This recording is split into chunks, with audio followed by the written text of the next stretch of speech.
दूर नजदीक के सुनने वाले वो कान, काने लाले करामत पे लाखों सलाम, काने लाले करामत पे लाखों सलाम।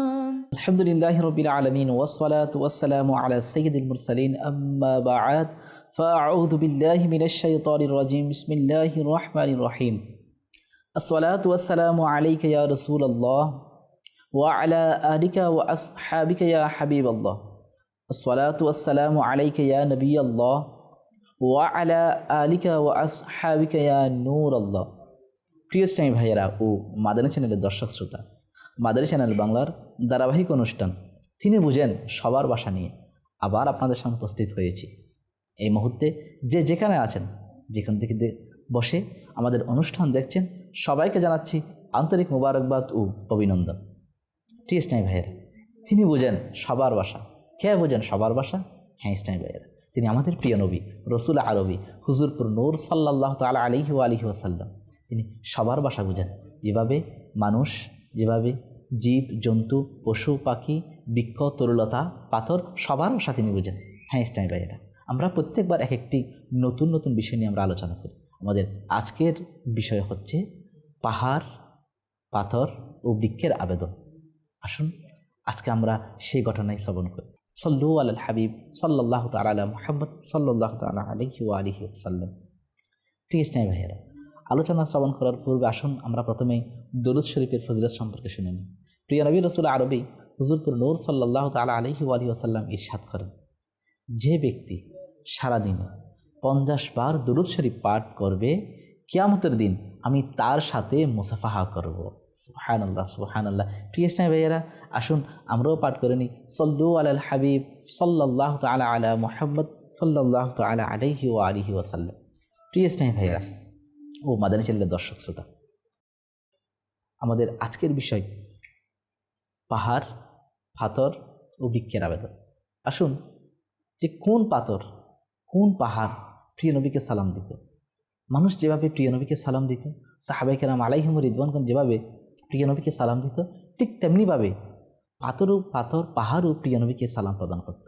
আসুন আমরা প্রথমেই পাহাড়ের আবেদন সম্পর্কে আমরা জেনে নিই। হযরত সাইয়্যিদুনা মৌলা শের খুদা আলী কাররামাল্লাহু তাআলা ওয়াজহুল করিম ইরশাদ করেন, আমি একদিন প্রিয় নবী রসুল আরবি হুজুরপুর নূর সাল্লাল্লাহু তাআলা আলাইহি ওয়া আলিহি ওয়াসাল্লামের সাথে একটা সফরে যাচ্ছিলাম।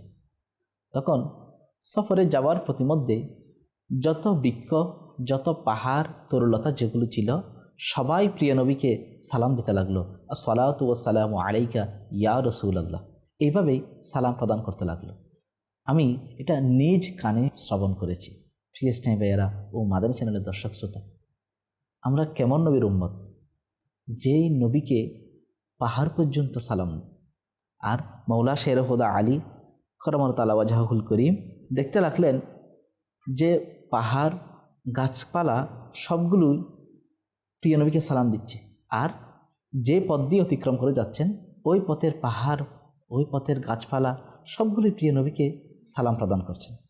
আর কেনই বা করবে না, যেহেতু আরশ, কুরসি, লৌহ কলম, পৃথিবীর যত সৃষ্টি আছে, শুধু পৃথিবী নয়, আল্লাহ তাআলার যত সৃষ্টি রয়েছে, সব সৃষ্টি তো আমার প্রিয় নবীর কারণেই হয়েছে। সুতরাং প্রিয় নবীকে যদি ওই গাছপালা, পাথর, পাহাড় যদি মহাব্বত করে, মুমিন কেন মহাব্বত করবে না? তাহলে আমাদের উচিত প্রিয় নবীকে সবচেয়ে বেশি মহাব্বত করা, কারণ প্রিয় নবীর মহাব্বতের মাধ্যমেই তো আল্লাহ তাআলার সন্তুষ্টি এবং তার মহাব্বত পাওয়া যায়।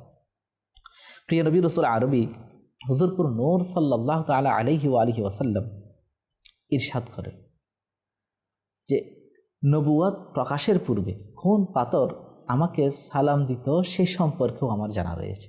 আল্লাহু আকবার। প্রিয় ইসলামী ভাইয়েরা ও মাদানী চ্যানেলের দর্শক শ্রোতা, তখন কিন্তু নবুয়ত প্রকাশ হয়নি। নবুয়ত প্রকাশ হয়েছিল 40 বছর পর।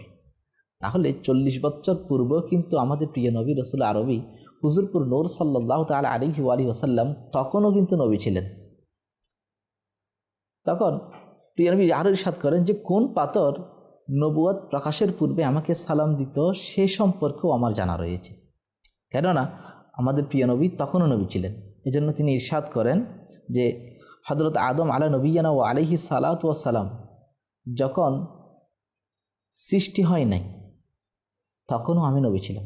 প্রিয় নবী ইরশাদ করেন কুনতু নবিয়্যান ওয়া আদামু বাইনাল মাই ওয়াত তিন, অর্থাৎ হযরত আদম আলা নবিয়ানা ওয়া আলাইহি সালাতু ওয়াসসালাম যখন মাটি ও পানির মধ্যে মিশ্রিত ছিল ওই সময়ও আমি নবী ছিলাম। আল্লাহু আকবার, সুবহানাল্লাহ সুবহানাল্লাহ। প্রিয় টাইম ভাইয়ারা ও মাদানী চ্যানেলের দর্শক শ্রোতা, আমরা এ থেকে জানতে পারলাম যে প্রিয় নবী রাসূল আরবি হুজুরপুর নূর সাল্লাল্লাহু তাআলা আলাইহি ওয়া আলিহি ওয়াসাল্লামকে পাহাড় পর্বত যেভাবে সালাম প্রেরণ করত ঠিক তেমনি পাথরও প্রিয় নবীকে সালাম দিত। প্রিয় টাইম ভাইয়ারা, কিন্তু জাহিরি হায়াতের 40 বছর পর নবুয়ত প্রকাশ হয়। আর প্রিয় নবী ইরশাদ করেন যে নবুয়ত প্রকাশের পূর্বে হাজারে আসওয়াদ আমাকে সালাম দিত, আর এই হাজারে আসওয়াদ ওই পাথর যা জান্নাত থেকে আগমন করেছে। আল্লাহু আকবার। প্রিয় ইসলামী ভাইয়েরা ও মাদানী চ্যানেলের দর্শক শ্রোতা, হাজারে আসওয়াদ আমরা জানি একটা পাথর। এই পাথর কোত্থেকে এসেছে, কীভাবে আগমন করেছে? জান্নাত থেকে ওই পাথরের আগমন, এটার ইতিহাস অবশ্যই আমরা কম বেশি অনেকেই জানি। আসুন আমরা সেদিকে একটু দৃষ্টিপাত করি। ওই জান্নাতি পাথর আগমন করার পর তাকে যখন খানায়ে কাবার মধ্যে যখন স্থাপন করার জন্য মনস্থ করল, তখন ওই সময় প্রত্যেক গোত্র প্রধানগণ চাচ্ছিল ওই পাথরকে তারাই ধরেই ওইটা স্থাপন করবে। এবং বিভিন্ন গোত্রের মধ্যে গোত্র প্রধানগণ যেহেতু সবাই চাচ্ছে, তো বিভিন্ন গোত্রের মধ্যে একটা মতবিরোধ দেখা দিয়েছিল। তখন এই মতবিরোধের সমাধান আমাদের প্রিয় নবী রাসূল আরবি হুজুরপুর নূর সাল্লাল্লাহু তাআলা আলাইহি ওয়াসাল্লাম এটার সমাধান দিয়েছিলেন খুব সুন্দরভাবে, সুচারুভাবে। তিনি একদিন একটা চাদর নিলেন, ওই চাদরকে বিছিয়ে ওই হাজারে আসওয়াদ পাথরকে সেখানে রাখলেন এবং গোত্র প্রধান যারা রয়েছেন তাদেরকে বললেন যে তুমি এই কোনায় ধরো, আরেকজনকে বললেন তুমি এই কোনায় ধরো। তখন গোত্র প্রধানগণ তখন ওই পাথরটিকে ওঠানোর জন্য ওই চাদরের কোনায় তারা ধরলেন এবং ধরেই এটা এক জায়গা থেকে খানায়ে কাবার পাশে নিয়ে আসলেন। ওই জায়গা থেকে আনার পর তখন প্রিয় নবী রাসূল আরবি হুজুরপুর নূর সাল্লাল্লাহু তাআলা আলাইহি ওয়াসাল্লাম ওই পাথরকেই নিজ হাতে নিয়েই খানায়ে কাবার কোণার মধ্যে স্থাপন করলেন। আল্লাহু আকবার। প্রিয় ইসলামী ভাইয়েরা ও মাদানী চ্যানেলের দর্শক শ্রোতা, এই থেকেই ওই পাথর ওইখানেই রইল। শুধু তাই নয়, এই পাথরকে আমাদের প্রিয় নবী রাসূল আরবি হুজুরপুর নূর সাল্লাল্লাহু তাআলা আলাইহি ওয়াসাল্লাম অসংখ্যবার চুমা দিয়েছেন। এই জন্য হযরত সাইয়্যিদুনা ফারুক আজম রাদিয়াল্লাহু তাআলা আনহু, যিনি ইসলামের দ্বিতীয় খলিফা, তিনি একদিন ওই পাথরকে অর্থাৎ হাজারে আসওয়াদকে লক্ষ্য করে বললেন যে এ হাজারে আসওয়াদ, তুমি একটি পাথর, তোমাকে এই জন্যই চুমু দিচ্ছি যেহেতু তোমাকে আমার নবী চুমু দিয়েছেন, সেজন্যই তোমাকে চুমু দিচ্ছি। দেখুন প্রিয় ইসলামী ভাইয়েরা ও মাদানী চ্যানেলের দর্শক শ্রোতা, প্রিয় নবীর মোহাব্বত যেই বস্তুর প্রতি, সাহাবায়ে কেরাম আলাইহিমুর রিদওয়ানগণের মোহাব্বতও সেই বস্তুর প্রতি। প্রিয় নবী যাকে মোহাব্বত করতেন, সাহাবায়ে কেরাম আলাইহিমুর রিদওয়ানগণও তাকে মোহাব্বত করতেন। সেটা পাথর হোক, সেটা পাহাড় হোক, সেটা ইনসান হোক, সেটা অন্য কোনো বস্তু হোক। কারণ প্রিয় নবী যাকে মোহাব্বত করতেন, যার সাথে মোহাব্বত রাখতেন, সাহাবায়ে কেরাম আলাইহিমুর রিদওয়ানগণ তাকেও বেশি মোহাব্বত করতেন।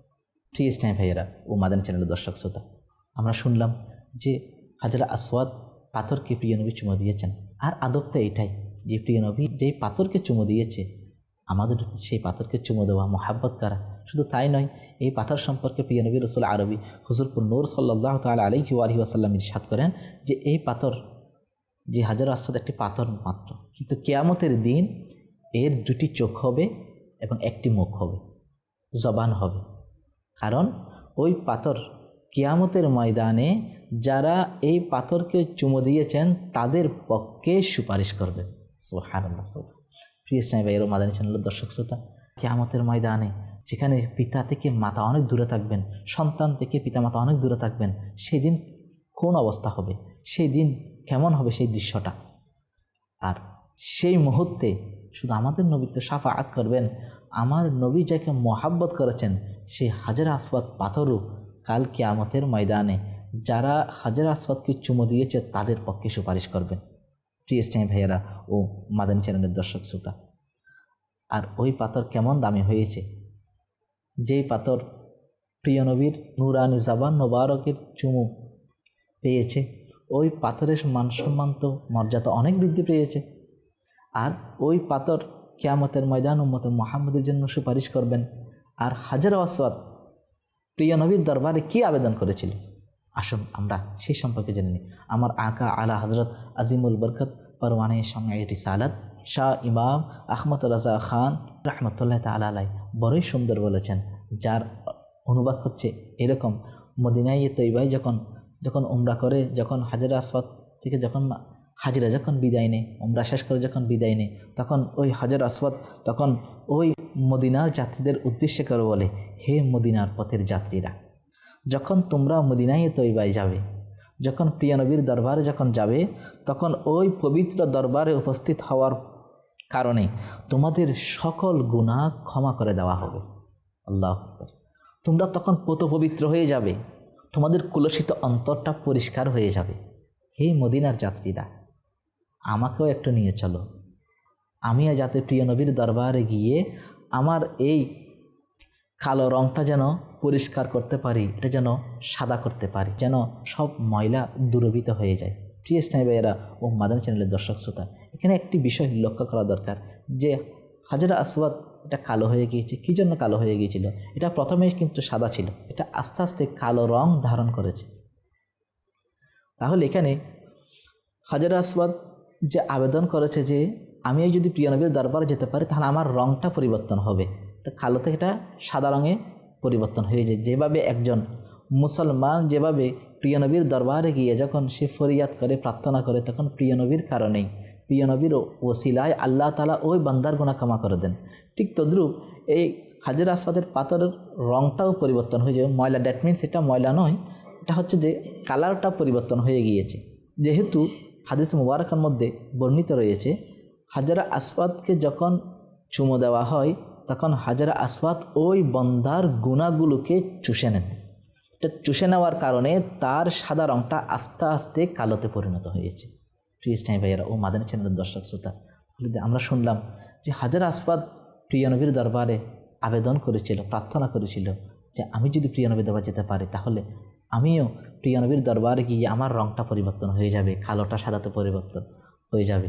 তাহলে কোনো মুসলমান যদি গুনাহগার হয়, সেই যদি আমার নবীর দরবারে গিয়ে যদি তওবা করেন, অবশ্যই আল্লাহ তাআলা তার গুনাহ তো মুছে দিবেন, তার কুলসিত অন্তরটাকে পরিষ্কার করে দিবেন। সুতরাং আমাদের উচিত বেশি বেশি করে, যার সামর্থ্য রয়েছে, প্রিয় নবীর দরবারে যাওয়া, আর যাদের সামর্থ্য নেই তাদের উচিত বেশি বেশি করে আল্লাহ তাআলার দয়া এবং প্রিয় নবীর দরবারে যাওয়ার জন্য আশা পোষণ করা। অবশ্যই আমরা আল্লাহ তাআলার দয়ায় প্রিয় নবীর দরবারে অবশ্যই আমাদের হাজিরি নসিব করবেন। আল্লাহ তাআলা আমাদেরকে সেই সৌভাগ্য নসিব করুক। সল্লু আলাল হাবিব সাল্লাল্লাহু তাআলা আলা মুহাম্মদ সাল্লাল্লাহু তাআলা আলাইহি ওয়া আলিহি ওয়াসাল্লাম। প্রিয় ইসলামী ভাইয়েরা ও মাদানী চ্যানেলের দর্শক শ্রোতা, আমরা শুনলাম পাথরের আবেদন। আসুন আমরা এবার গাছের অর্থাৎ বৃক্ষের আবেদন সম্পর্কে আমরা জেনে নিই। গাছ, বৃক্ষ প্রিয় নবীর দরবারে এসে সাক্ষ্য দিল। কি সাক্ষ্য দিয়েছে? যে সাক্ষ্য দেখেই অনেক বিধর্মীরা ঈমান এনেছেন। হ্যাঁ ইসলামী ভাইয়েরা, মানুষ যেভাবে সাক্ষ্য প্রদান করেন, মানুষ যেভাবে সালাম প্রদান করেন, মানুষ যেভাবে কথা বলে থাকেন, জীবজন্তুও প্রিয় নবীর সাথে কথা বলেছেন এবং বৃক্ষ তরুলতাও আমার নবীর দরবারে এসে আরজ করেছিল, সাক্ষ্য দিয়েছিল, কথা বলেছিল। এবং কী ঘটনা রয়েছে আসুন আমরা সেই সম্পর্কে শ্রবণ করি। এক আরবি বেদুইন যাচ্ছিল, তখন প্রিয় নবীর সাথে তার সাক্ষাৎ হয়েছিল। তখন প্রিয় নবী রাসূল আরবি হুজুরপুর নূর সাল্লাল্লাহু তাআলা আলাইহি ওয়া আলিহি ওয়াসাল্লামকে দেখেই তখন ওই আরবি বেদুইন বলেছিল যে আপনি যে আল্লাহ তাআলার প্রিয় মাহবুব, প্রিয় নবী, সেটা আমি কিভাবে বিশ্বাস করব? How can possible? I can't believe it, because please kindly কোনো টেস্টিমনি, কোনো প্রুফ যদি আমাকে দেন, কোনো দলিল যদি দেন, তাহলে আমি মেনে নিব।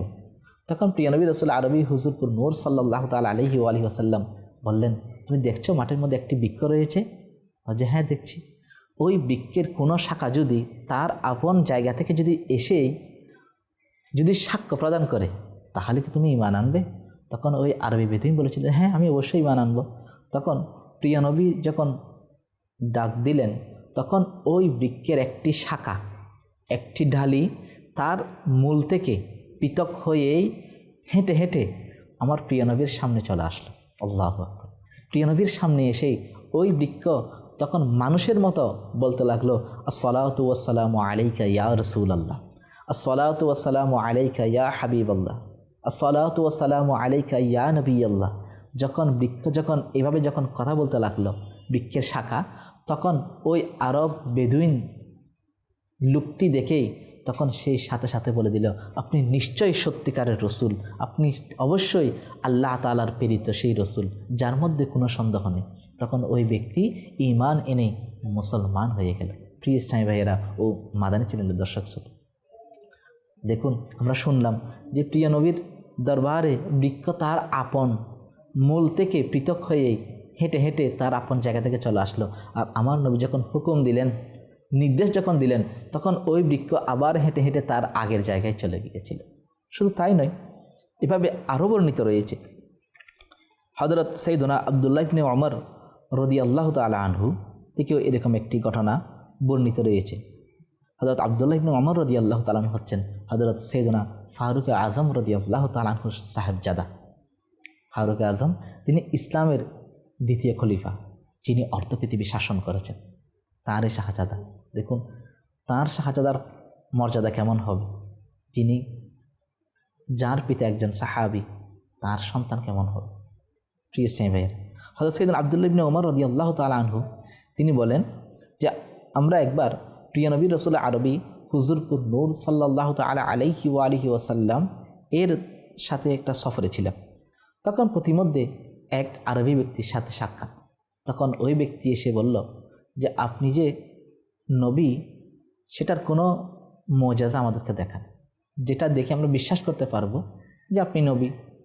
আপনার পক্ষে দলিল যদি উপস্থাপন করতে পারেন তাহলে আমরা আপনার উপর ঈমান আনব। তখন প্রিয় নবী ইরশাদ করলেন, দেখো এই মাঠের কোনায় একটি বৃক্ষ দাঁড়িয়ে আছে, ওই বৃক্ষ যদি সাক্ষ্য দেয় তাহলে কি তুমি ঈমান আনবে? তখন ওই আরব বেদুইন বলল, হ্যাঁ আমি অবশ্যই ঈমান আনব।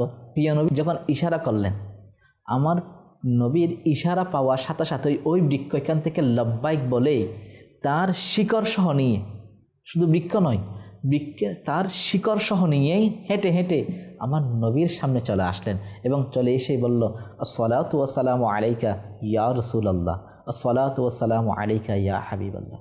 যখন এই কথা শুনলেন, তখন ওই আরব বেদুইন এটা দেখেই তখন সাথে সাথে আমার নবীর কলমা পড়েই তখন ঈমানের দৌলত লাভ করলেন। ঠিক আছে ভাইয়া ও মাদানী চ্যানেলের দর্শক শ্রোতা, আমার নবী তাকে হুকুম দিয়ে নির্দেশ দিলেন, তখন ওই বৃক্ষ আবার শিকড় সহ নিয়ে তার আপন স্থানে চলে গেলেন। প্রিয় স্নেহী ভাইয়েরা ও মাদানী চ্যানেলের দর্শক শ্রোতা, আমরা শুনলাম যে প্রিয় নবীর দরবারে শুধু মানুষ নয়, বৃক্ষার পর্যন্ত আরজ করেছিল, সাক্ষ্য দিয়েছিল।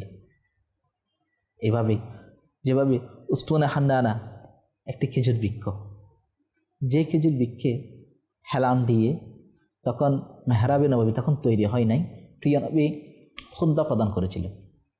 যখন সাহাবায়ে কেরাম আলাইহিমুর রিদওয়ানগণ যখন মেহরাবে নববী নিয়ে আসলেন, তখন ওই উস্তুনে হান্নানা খেজুর বৃক্ষর ডালিটাকে এক পাশে রেখেই প্রিয় নবী রাসূল আরবি হুজুরপুর নূর সাল্লাল্লাহু তাআলা আলাইহি ওয়া আলিহি ওয়াসাল্লাম মিম্বরের উপর দাঁড়িয়ে খুতবা প্রদান করছেন। মিম্বরের মধ্যে আমরা জানি সাধারণত 3টা সিঁড়ি থাকে। তো মোল্লা আলী কারি রহমতুল্লাহ তাআলা আলাই ওই মেহরাবের বর্ণনা এভাবেই দিয়েছে যে প্রথম সিঁড়ি, দ্বিতীয় সিঁড়ি, তৃতীয় সিঁড়ি, 3টা ধাপ ছিল। আর প্রিয় নবী রাসূল আরবি হুজুরপুর নূর সাল্লাল্লাহু তাআলা আলাইহি ওয়া আলিহি ওয়াসাল্লাম যখন ওই মেহরাবে উঠে খুতবা প্রদান করছিলেন, ওই সময় কে জানি কান্না করছে, কান্নার আওয়াজ।